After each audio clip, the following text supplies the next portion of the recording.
اور اصلاح کی بنیاد پر لوگوں کو رسول اللہ کے کردار، حضور کے اخلاق، حضور کی سیرت کی طرف متوجہ کرنا چاہتے ہیں۔ ظاہر سی بات ہے کہ ہر مسلمان جو اپنے نبی سے محبت کرتا ہے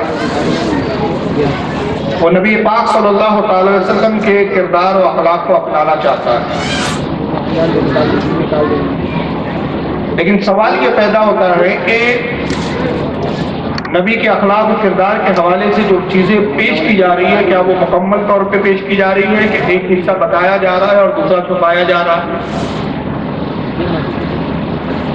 اس لیے کہ نبی پاک صلی اللہ تعالی وسلم کو اگر ہمیں ماننا ہے تو پوری طرح ماننا ہے۔ ایسا نہیں ہے کہ جہاں طبیعت ہماری اچھی مان لگے، جہاں ہماری طبیعت اس بات کی طرف مائل ہو تو ہم نبی کی سیرت کا حوالہ لے کر اس چیز کو تو مانیں، اور وہ چیز جو ہماری طبیعت جس کو قبول نہیں کرتی تو نبی کی سیرت اور نبی کا کردار ہونے کے باوجود بھی ہم اس کو رد کر دیتے ہیں۔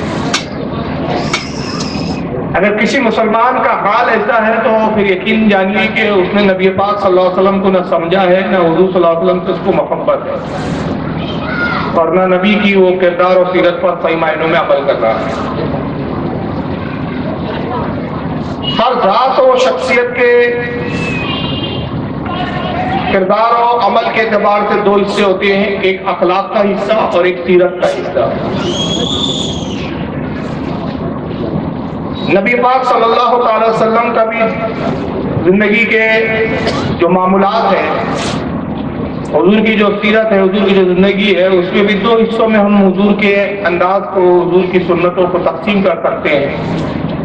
ایک ہے اخلاق نبوی اور دوسرا ہے سیرت نبوی صلی اللہ علیہ وسلم۔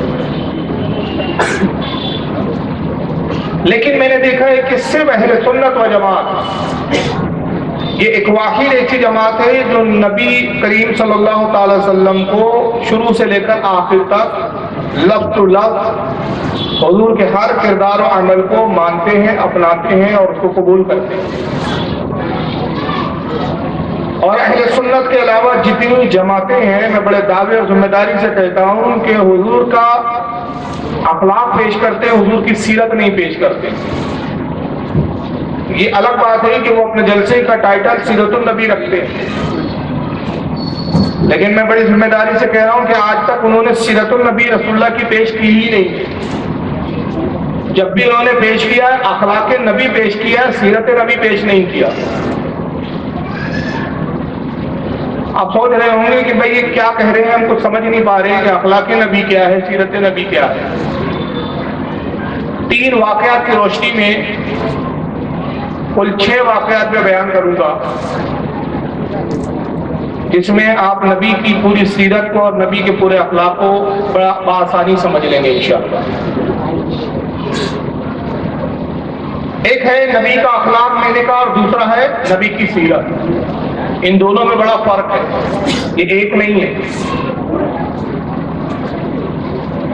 نبی پاک صلی اللہ تعالی وسلم کا اخلاق بیان کیا جاتا ہے، اور اخلاق کے حوالے سے میں 3 واقعات وہ پیش کر رہا ہوں کہ جس کو اکثر جماعت کے علماء و خطبہ جس کو بہت زیادہ بیان کرتے ہیں،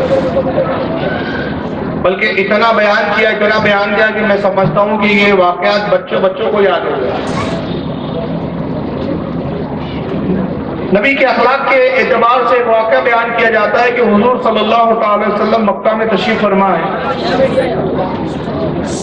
جب تک آپ نے اعلان نبوت نہیں کیا تھا کوئی آپ کا دشمن نہیں تھا، سب محبت کرتے تھے، سب احترام کرتے تھے، سب حضور کو چاہتے تھے۔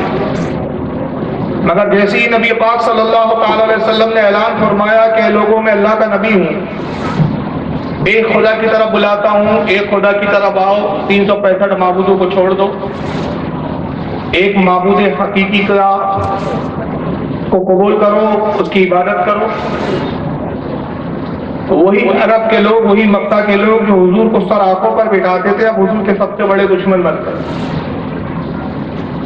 اور کفار مکہ اور مشرکان مکہ ایسا کوئی موقع نہیں چھوڑتے تھے کہ نبی پاک صلی اللہ تعالی علیہ وسلم کو پریشان کرنے کا کوئی موقع ملے اور وہ اس کو چھوڑ دے، ایسا ہوتا نہیں تھا۔ تو ہر موقع کی طاق میں ہوتے ہیں کہ کوئی ایسا موقع ملے کہ ہم نبی کو کسی نہ کسی طرح سے پریشان کریں اور ستائیں۔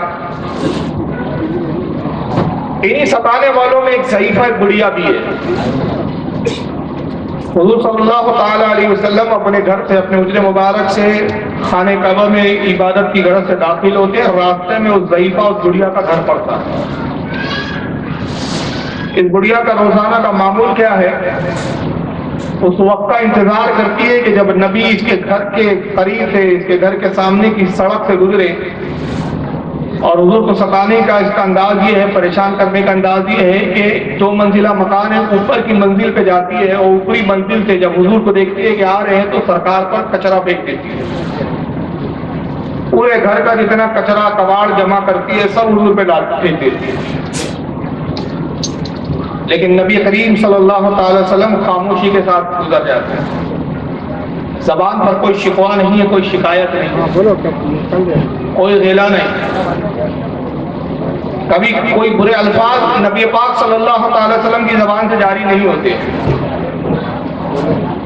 حضور کچرے کو جھاڑ دیتے ہیں اور مسکراتے ہوئے وہاں سے آگے بڑھ جاتے ہیں۔ ضعیفہ نے جب دیکھا کہ محمد پر صلی اللہ علیہ وسلم کچرے کا اثر نہیں ہو رہا ہے تو اب ہمت بڑھی تو راکھ کو پھینکتی ہے۔ بعض اوقات اس راکھ میں کچھ جلتے ہوئے چنگاریاں بھی ہوتی ہیں جو حضور کے لباس اور حضور کے جبے مبارک پر آتی ہیں۔ بارہ ایسا ہوا کہ حضور صلی اللہ علیہ وسلم کا لباس مبارک جل گیا، مگر حضور نے کبھی اللہ کی بارگاہ میں دعا نہیں کہ پروردگار یہ ضعیفہ مجھے بڑی ستاتی ہے، بڑی پریشان کرتی ہے، رب قدیر اس کو ہلاک فرما دے، اس پر عذاب نازل فرما۔ نہیں، یہ اخلاق مصطفیٰ، اور یہی اخلاق ہے جس کی گواہی دیتے ہوئے قرآن کہتا ہے وَمَا أَرْسَلْنَاكَ إِلَّا رَحْمَةً لِلْعَالَمِينَ، اے محبوب ہم نے آپ کو نہیں بھیجا مگر سارے عالم کے لیے رحمت بنا کر۔ آپ رحمت للعالمین بن کر آئے ہیں، دشمنوں پر رحم کرنے والے، اپنوں سے محبت کرنے والے، دشمنوں پر بھی نوازش کرتے ہیں۔ بلکہ روایت یہاں تک بڑھتی ہے کہ پھر یہ بھی موقع آیا کہ اس ضعیفہ نے دیکھا کہ اب یہ راکھ جلتی ہوئی اور گرم راکھ پھینکنے سے بھی محمد پر کوئی اثر نہیں ہوتا، وہ چاہتی ہے کہ محمد کچھ کہے، سخت الفاظ کہے تاکہ میرے دل کی خوشی کا کچھ سامان ہو جائے، لیکن دیکھتی ہے کہ میں اتنا پریشان کر رہی ہوں محمد صلی اللہ علیہ وسلم پر اس کا کوئی اثر نہیں۔ تو اب حالت یہ ہوئی کہ بعض اوقات اس نے بچوں کی جو گھر میں غلاظت ہوتی ہے وہ بھی حضور پر پھینک دیا۔ سرکار کے کپڑے غلاظت آلود ہو جاتے ہیں، لیکن حضور صلی اللہ علیہ وسلم حرم کے قریب آتے ہیں، زمزم کے پانی سے اپنے لباس کو صاف کرتے ہیں، دھوتے ہیں اور پھر اللہ کی عبادت میں مشغول ہو جاتے ہیں۔ صحابہ کرام عرض کرتے اللہ کے نبی، ہم دیکھتے ہیں کہ وہ ضعیفہ، وہ بڑھیا بہت ہی ذلیل قسم کی عورت ہے، بدترین عورت ہے، آپ کو پریشان کرتی ہے، ستاتی ہے۔ اللہ کے نبی آپ راستہ کیوں نہیں بدل دیتے؟ آپ اس راستے سے نہ جایا کریں کہ جس راستے پہ وہ ضعیفہ بڑھیا کا گھر پڑتا ہے۔ آقا نے فرمایا لوگوں میں راستہ بدلنے نہیں آیا ہوں بلکہ لوگوں کو راستے پر لانے کے لیے آیا۔ اگر محمد راستہ بدل دے تو پھر محمد نبی کہاں ہوا؟ میں راستہ نہیں بدلوں گا۔ واقعہ سنے ہیں لیکن میں اس سے جو نتیجہ دوں گا وہ بڑا خاص ہوگا، توجہ سے ذرا سنیں آپ۔ دن گزرتے رہے اور ایک مرتبہ یہ ہوا کہ جب سرکار اس راستے میں تشریف لے گئے تو کچرا نہیں ڈالا گیا، راکھ نہیں پھینکی گئی، غلاظت نہیں ڈالی گئی۔ دوسرا دن حضور وہاں سے گزرے، دوسرے دن بھی یہی معاملہ ہوا، تیسرے دن بھی یہی معاملہ ہوا۔ جب 3 دن تک راکھ اور کچرا نہیں آیا تو آقا صلی اللہ علیہ وسلم کو تشویش ہوئی، فکر لاحا، کوئی صحابہ کو جمع کیا اور اس کے آس پاس جو کچھ مسلمان بستے تھے ان سے پوچھا کیا بات ہے؟ جو روزانہ کچرا پھینکا جاتا تھا وہ کچرا 3 دن سے نہیں ڈالا جا رہا ہے، وہ غلاظت نہیں پھینکی جا رہی، آخر وجہ کیا ہے؟ صحابہ کرتے اللہ کے نبی وہ ضعیفہ، وہ بڑھیا بیمار ہے اور طبیعت اتنی علیل ہے، اتنی سخت بیمار ہے کہ بستر سے اٹھنے کے لائق بھی نہیں۔ حضور نے سنا، بے چین ہو گئے، فرمایا آؤ ہم اس کی عیادت کو چلے، اس کی نگاہ پرچی کرنے چلے۔ صحابہ نے کہ اللہ کے نبی اس کا کردار تو بڑا بدترین، ایسا کون سا موقع تھا سرکار جب اس نے آپ کو ستایا نہیں، پریشان نہیں کیا اور آپ ہی کہ اس کی عیادت فرماتے؟ کہا یہ اس کا عمل تھا، یہ میرا عمل ہے۔ سرکار تشریف لے گئے اور جب ضعیفہ کے سرانے بستر کے قریب گئے، محبت سے بات کی، ضعیفہ کی آنکھوں میں آنسو آ گئے۔ حضور کہتے ہیں میں نے دیکھا کہ 3 دن سے کچرا نہیں آیا، معلوم کیا تو پتہ چلا کہ تم بڑی سخت اور علیل ہو. میں تمہاری عیادت مجاز پرسی کے لیے آیا ہوں. اگر تمہیں کھانے کی ضرورت ہو تو مجھ سے کہو کہ تاکہ میں تمہارے گھر میں کھانے کا انتظام کر دوں. اگر دوا کی ضرورت ہو تو میں طبیب سے تمہارے لیے دوا لا دوں. کسی بھی قسم کا اگر کام ہو تو بے جھجک تم محمد سے بیان کر سکتی ہو. ضعیفہ نے جب حضور کا یہ اخلاق دیکھا, حضور کا یہ کردار دیکھا, رونے لگی. بمشکل بستر سے اٹھنے کی کوشش کرتی ہے. آقا نے فرمایا لیٹی رہو. کہا ہے محمد نہیں, مجھے سہارے سے اٹھائیے. خدا کی قسم آپ اللہ کے سچے رسول ہیں, اس لیے کہ یہ کردار ایک رسول کا ہی ہو سکتا ہے, یہ اخلاق ایک نبی کا ہی ہو سکتا ہے. میں